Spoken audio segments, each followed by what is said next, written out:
everyone. Welcome to the online class on Tableau Basics. എൻ്റെ പേര് ആഷ്ന.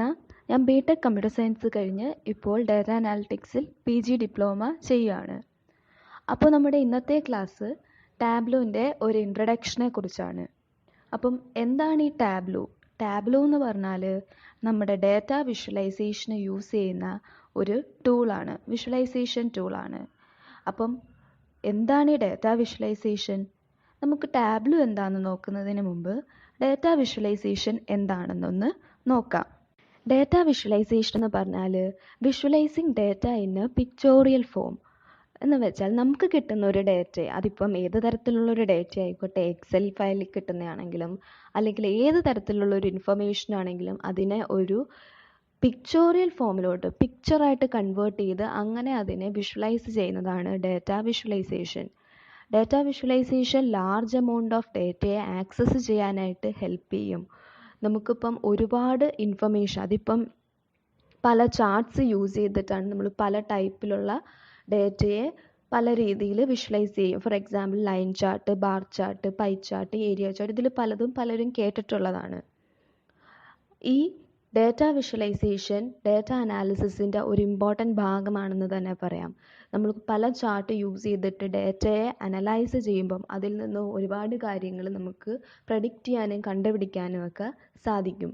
നമുക്ക് കിട്ടുന്ന എൻറ്റയർ ഡാറ്റയ്ക്ക് ഒരു ഓവർവ്യൂ തരാനായിട്ട് ഈ ഡാറ്റ വിഷ്വലൈസേഷൻ സഹായിക്കും. ഒരു കമ്പനിയിലാണെങ്കിൽ തന്നെ ഇപ്പം ഒരു ഇൻഫർമേഷനെ ക്ലിയർ ആയിട്ടും ഭയങ്കര എഫിഷ്യൻ്റായിട്ടും ഷെയർ ചെയ്യാനും കമ്മ്യൂണിക്കേറ്റ് ചെയ്യാനും ഒക്കെ ഈ ഡാറ്റ വിഷ്വലൈസേഷനാണ് ഹെൽപ്പ് ചെയ്യുന്നത്. ഡാറ്റ വിഷ്വലൈസേഷൻ അതിപ്പോൾ ഒരുപാട് തരത്തിലുള്ള ടൂൾസൊക്കെ യൂസ് ചെയ്തിട്ടാണ് വിഷ്വലൈസ് ചെയ്യുന്നത്.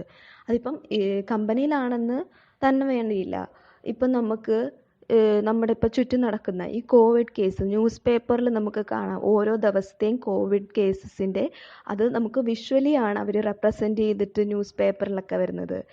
ഏത് ദിവസമാണ് ഏറ്റവും കൂടുതൽ, ഏത് ദിവസമാണ് ഏറ്റവും കുറവ്, ഓരോ ഡേ വൈസ് ഇൻക്രീസ് ചെയ്യുന്നത്. അപ്പം അതൊരു സാധാരണക്കാർക്ക് പോലും ഈ വിഷ്വലി ഡാറ്റയെ കാണുമ്പം അത് പെട്ടെന്ന് മനസ്സിലാവും. അതാണ് ഡാറ്റ വിഷ്വലൈസേഷൻ്റെ ഒരു ഇമ്പോർട്ടൻ്റ് ആയിട്ടുള്ള കാര്യം.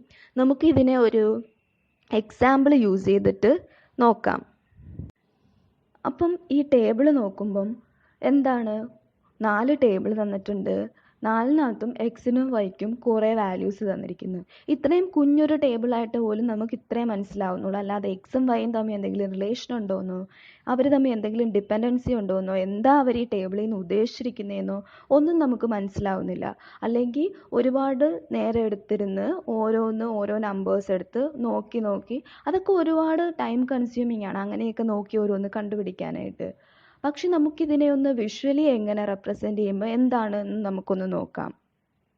അപ്പോൾ നമ്മൾ അവിടെ കണ്ട ആ 4 ടേബിളിനെയും ഇതിനകത്ത് 4ആയിട്ടാണ് റെപ്രസെൻ്റ് ചെയ്തിരിക്കുന്നത്. അപ്പോൾ കാണുമ്പോൾ തന്നെ മനസ്സിലാവും 4ൻ്റെയും ടേബിളിലെ വാല്യൂസ് എന്ത് ഡിഫറെൻ്റ് ആയിട്ടാണ് വാല്യൂസ് ഉള്ളതെന്ന്. അപ്പോൾ ഒന്നാമത്തെ ടേബിളിൽ നോക്കുമ്പം എക്സിൻ്റെ വാല്യൂസ് കൂടുന്നതനുസരിച്ച് വൈയുടെ കൂടുന്നുണ്ട്, പക്ഷെ ചിലതിൽ കുറയുന്നുണ്ട്. അങ്ങനെ ഒരു ഡിഫറെൻ്റ് ആയിട്ടുള്ള ഒരു ബിഹേവിയറാണ്. രണ്ടാമത്തെ ടേബിളിൽ നോക്കുമ്പം എക്സിൻ്റെ വാല്യൂസ് കൂടുന്നതനുസരിച്ച് വൈയുടേത് കറക്റ്റായിട്ട് കൂടിക്കൊണ്ടിരിക്കുകയാണ്. എന്നിട്ട് ഒരു എക്സ്റ്റെൻറ്റ് വരെ കൂടിയിട്ട് അതിൻ്റെ വാല്യൂസ് കുറയാൻ തുടങ്ങുന്നു. മൂന്നാമത്തെ ടേബിളിൽ നോക്കിയാൽ എക്സിൻ്റെ വാല്യൂസ് കൂടുന്നതനുസരിച്ച് വൈയുടേത് കൂടുന്നുണ്ട്, പക്ഷെ വൈയുടെ വാല്യൂസിന് ഒരുപാട് ഇൻക്രീസ് ഒന്നുമില്ല. മാത്രമല്ല അതിനകത്തൊരു ഔട്ട്ലെയറുമുണ്ട്. എന്താണ് ഔട്ട്ലെയർ? ഔട്ട്ലെയർ എന്ന് പറഞ്ഞാൽ ഡാറ്റ വാല്യൂസ് ബാക്കിയുള്ള ഡാറ്റ വാല്യൂസിൽ നിന്ന് ഡിഫറെൻ്റ് ആയിട്ട് അല്ലെങ്കിൽ ഒരു എക്സ്ട്രീം വാല്യൂ വരുന്നതാണ് ഔട്ട്ലെയർ എന്ന് പറയുന്നത്. നമുക്കിതിൽ നിന്ന് കാണാം, ബാക്കിയുള്ള ഡാറ്റ വാല്യൂസിൽ നിന്ന് ഒരു ഓറഞ്ച് ഡോട്ട്, ഒരു വാല്യൂ മാത്രം മാറിക്കിടക്കുന്നു. അങ്ങനെയുള്ള വാല്യൂസിനെയാണ് നമ്മൾ ഔട്ട്ലെയർ എന്ന് പറയുന്നത്. ഇനി നാലാമത്തെ ടേബിളിൽ നോക്കുമ്പോഴത്തേക്ക് എക്സിൻ്റെ വാല്യൂസ് കോൺസ്റ്റൻ്റ് ആയിട്ടാണ് നിൽക്കുന്നത്, എന്നാൽ വൈയുടെ വാല്യൂ മാത്രമാണ് കൂടുന്നത്. മാത്രമല്ല അതിനകത്തൊരു ഔട്ട്ലെയറും ഉണ്ട്. അപ്പം ഇത്രയും കാര്യങ്ങൾ നമുക്ക് ഇങ്ങനെ അതിനെ വിഷ്വലി റെപ്രസെൻ്റ് ചെയ്യുമ്പോൾ നമുക്ക് മനസ്സിലാവും. ആ ഒരു ടേബിളിൽ നിന്ന് നമുക്കിതൊന്നും അത്ര മനസ്സിലാവുന്നില്ലായിരുന്നു. അപ്പം ഇത്രയും എക്സും വൈയും തമ്മിൽ ഇത്രയും റിലേഷൻസ് ഉണ്ട്, ഇത്രയും ഡിപ്പെൻഡൻസി ഉണ്ടെന്ന് നമ്മൾ ഇതിനെ വിഷ്വലി കാണിച്ചപ്പോഴാണ് മനസ്സിലായത്. ഇത് തന്നെയാണ് ഡാറ്റ വിഷ്വലൈസേഷൻ്റെ ഇമ്പോർട്ടൻസും. ഇങ്ങനെയൊക്കെ ഡാറ്റ വിഷ്വലൈസ് ചെയ്യാനായിട്ട് പല തരത്തിലുള്ള ടൂൾസാണ് നമ്മൾ യൂസ് ചെയ്യുന്നത്. ഒരുപാട് ടൂൾസ് അവൈലബിൾ ആണ്. For example Microsoft power BI, Excel, Tableau, demo അങ്ങനെ പലതരത്തിലുള്ള ടൂൾസ് ഇന്ന് അവൈലബിൾ ആണ്. അതിൽ നമ്മളിന്ന് പറയാൻ പോകുന്നത് ടാബ്ലോനെ കുറിച്ചിട്ടാണ്. അപ്പം നേരത്തെ ഞാൻ പറഞ്ഞതുപോലെ ഡാറ്റ വിഷ്വലൈസേഷന് യൂസ് ചെയ്യുന്ന ഒരു ടൂളാണ് ടാബ്ലോ. ഇത് കൂടുതലും ബിസിനസ് ഇൻ്റലിജൻസിലാണ് യൂസ് ചെയ്യുന്നത്. ഈ ടാബ്ലോ പഠിക്കാൻ നമുക്ക് പ്രത്യേകിച്ച് പ്രോഗ്രാമിംഗ് എക്സ്പീരിയൻസിൻ്റെ ആവശ്യമൊന്നുമില്ല. ആർക്ക് വേണമെങ്കിലും ഈസി ആയിട്ട് പഠിച്ചെടുക്കാവുന്ന ഒന്നാണ് ടാബ്ലോ. ടാബ്ലോനകത്ത് നമുക്ക് ഡിഫറെൻറ്റ് ടൈപ്സ് ഓഫ് ഡാറ്റാബേസിനെ കമ്പൈൻ ചെയ്യാൻ പറ്റും ഈസി ആയിട്ട്. ലൈക്ക് എക്സലിലുള്ള സ്പ്രെഡ്ഷീറ്റ്, ഡാറ്റാബേസസ്, ക്ലൗഡിലുള്ള data and even such big data പോലുള്ള ഹഡൂപ്പ് വരെ നമുക്ക് ഇതിൽ കമ്പൈൻ ചെയ്യാനായിട്ട് പറ്റും. അതേപോലെ ഇത് ടൈം സേവിങ് ആണ്. ഒരുപാട് സമയമൊന്നും നമുക്ക് എടുക്കത്തില്ല ഇതിനകത്ത് ഡാറ്റയെ വിഷ്വലൈസ് ചെയ്യാനായിട്ട്. അതുപോലെ ഇൻട്രാക്റ്റീവ് ആയിട്ടുള്ള ഡാഷ്ബോർഡ്സ് നമുക്ക് ഈ ടാബ്ലോയിൽ തന്നെ ക്രിയേറ്റ് ചെയ്യാനായിട്ട് പറ്റും. അതിനകത്ത് ഡാഷ്ബോർഡ്സ് ക്രിയേറ്റ് ചെയ്യുമ്പോൾ നമുക്ക് ഈസി ആയിട്ട് ഡിസിഷൻസ് എടുക്കാനും എഫിഷ്യൻ്റായിട്ടും ക്വിക്കായിട്ടും ഒക്കെ ഡാറ്റയെ വിഷ്വലൈസ് ചെയ്യാനും ഡിസിഷൻസ് എടുക്കാൻ ഒക്കെ സഹായിക്കും. അതുപോലെ ഇത് കമ്പാരിറ്റീവ്ലി അഫോർഡബിൾ ആണ്. ഇതിൽ 14 ഡേയ്സ് ഫ്രീ ആയിട്ട് ആർക്ക് വേണമെങ്കിലും ട്രയൽ ചെയ്യാനായിട്ട് പറ്റും. അതേപോലെ സ്റ്റുഡൻസിന് ഇത് ഫ്രീ ആയിട്ട് ആക്സസ് ചെയ്യാനൊക്കെ പറ്റും. Next, Tableau product family. എന്താണ് ഈ Tableau product family? Tableau product family എന്ന് പറഞ്ഞാൽ അതിനകത്ത് ഒരു വൈഡ് റേഞ്ച് ഓഫ് പ്രോഡക്ട്സ് ഉണ്ട്.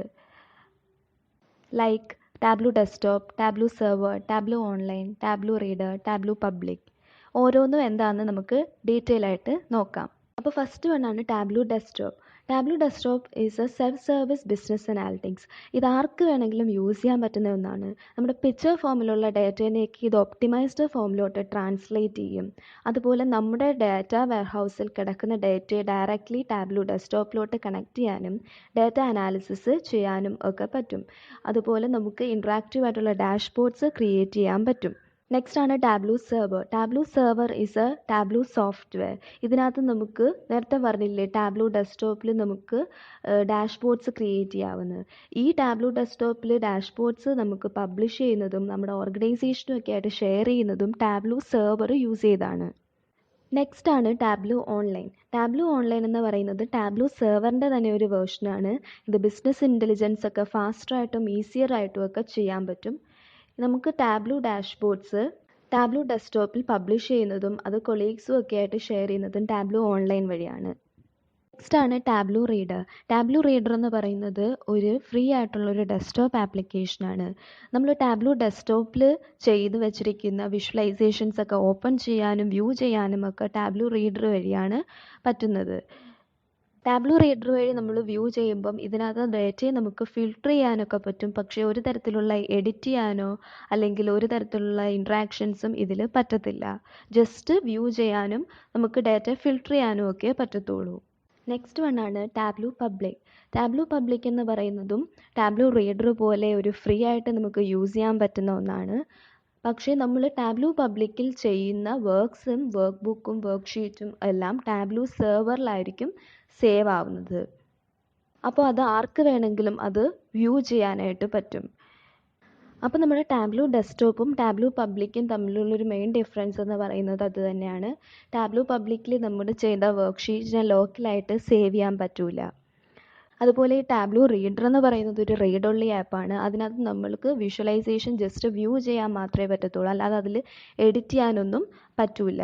ഇപ്പോൾ നമ്മൾ ചെയ്ത ഒരു വർക്ക് ഷീറ്റ് നമുക്ക് പേഴ്സണലി ഒരാൾക്ക് ഷെയർ ചെയ്യണമെങ്കിൽ ആ ഷെയർ ചെയ്യുമ്പം അയാൾക്ക് ടാബ്ലോ റീഡർ ഉണ്ടെങ്കിൽ മാത്രമേ നമ്മൾ ചെയ്ത ആ വർക്ക് ഷീറ്റ് ഓപ്പൺ ചെയ്യാൻ പറ്റത്തുള്ളൂ. അതല്ലാന്നുണ്ടെങ്കിൽ നമുക്ക് നമ്മൾ ചെയ്ത വർക്കിനെ PDF ഫോമിൽ വല്ലതും കൺവേർട്ട് ചെയ്തതിന് ശേഷം മാത്രമേ അതിനെ നമുക്ക് ഷെയർ ചെയ്ത് കൊടുക്കാൻ പറ്റത്തുള്ളൂ. അപ്പം ഇതൊക്കെയാണ് കുറച്ച് ടാബ്ലോനെ കുറിച്ചിട്ടുള്ള ഒരു ബേസിക് ആയിട്ടുള്ള കുറച്ച് കാര്യങ്ങൾ. നമ്മൾ കൂടുതൽ ഡീറ്റെയിൽ ആയിട്ട് നെക്സ്റ്റ് വീഡിയോയിൽ കാണുന്നതാണ്. അപ്പം ഇന്ന് പറഞ്ഞതൊക്കെ എല്ലാവർക്കും മനസ്സിലായെന്ന് വിശ്വസിക്കുന്നു. അപ്പം ഓക്കെ, താങ്ക് യു, ബൈ.